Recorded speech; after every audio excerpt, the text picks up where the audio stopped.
এদিন দফায় দফায় সংঘর্ষের রণক্ষেত্র ঢাকা বিশ্ববিদ্যালয় ক্যাম্পাস। শিক্ষার্থীদের ওপর ছাত্রলীগের হামলার প্রতিবাদে সারা দেশ অগ্নিগর্ভ ধারণ করে। আহত হয় শতাধিক। পুলিশবিহীন ঢাকা বিশ্ববিদ্যালয়ের শিক্ষার্থীদের নিরাপত্তায় হলে হলে প্রভোস্টরা অবস্থান নেন। সেদিনের স্মৃতিচারণ করে শিক্ষার্থীরা বলেন, আহত বা নিহত হলেও দাবি আদায়ে তারা অনড় সিদ্ধান্ত নেন। আরও জানাচ্ছেন এআর বাদল। এইখানে দ্বন্দ্বটা সৃষ্টি করে, এটা একটা ট্যাকটিক্স। কোটা ও মেধা নিয়ে আন্দোলনরত শিক্ষার্থীদের উদ্দেশ্যে অপমানজনকভাবে কথা বলেছিলেন ফ্যাসিবাদী প্রধান শেখ হাসিনা। তার মানে কি মুক্তিযোদ্ধার সন্তান নাতিপুতিরা কেউ মেধাবী না? যত রাজাকারের বাচ্চারা নাতিপুতি হলো মেধাবী, তাই না? তার কথায় ক্ষোভে ফেটে পড়ে শিক্ষার্থীরা। রাতে ঢাকা বিশ্ববিদ্যালয়ে নিজেদের রাজাকার দাবি করে স্লোগান দিতে থাকে তারা।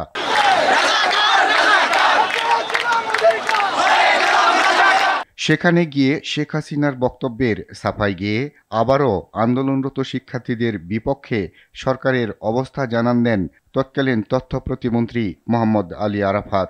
বঙ্গবন্ধু কন্যার একটা বক্তব্যকে বিকৃত করে উপস্থাপন করে নিজেদেরকে রাজাকার পরিচয় দিচ্ছে, এটা কিসের মেধাবী? ছাত্রলীগের পক্ষ থেকে শিক্ষার্থীদের প্রতিরোধের ঘোষণা দেয়া হয় এখান থেকেই। আজকে যারা নিজেরা বলছে আমি রাজাকার, তাদের জন্য বাংলাদেশ ছাত্রলীগ রাজাকার কোটা চালু করলো। যেখানে এই রাজাকার কোটার স্থাপকদেরকে দেখবেন, সেখানেই দৃঢ় হস্তে প্রতিবাদ গড়ে তুলে তার আপন ঠিকানায় পাঠিয়ে দেওয়া কর্মীদেরকে নির্দেশনা দেওয়া হচ্ছে। এরপরই হলে হলে শিক্ষার্থীদের উপর হামলে পড়ে ছাত্রলীগের নেতাকর্মীরা।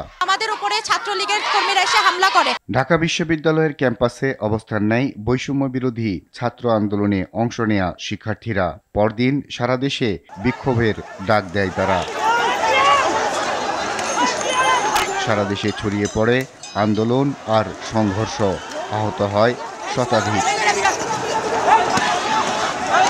এ নিয়ে ওবায়দুল কাদের দোষ চাপান জামাত বিএনপির উপর।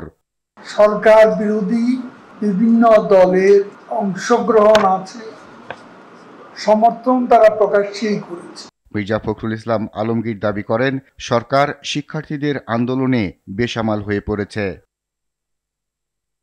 সেদিনের স্মৃতিচারণ করে শিক্ষার্থীরা বলেন, ছাত্রলীগের হামলায় তারা অনেকে আহত হলেও ফিরে না যাওয়ার সিদ্ধান্ত নেয়। পুলিশের সাথে একটা সংঘর্ষে আমার পায়ে ব্যথা হয়। তারপরে একদিন রেস্ট নিয়ে 2 তারিখ রেস্ট নিয়ে 3 তারিখ আবার এই শহীদ মিনারে আপনারা দেখেছেন। তো আসলে জুলাইয়ে একদম যখন আসলে মনে হয়েছে যে আমি মুভ করতে পারবো না, দাঁড়াতে পারবো না, শুধুমাত্র ওই সময়টা, ওই 2টা দিন আমি আসলে বাসায় ছিলাম।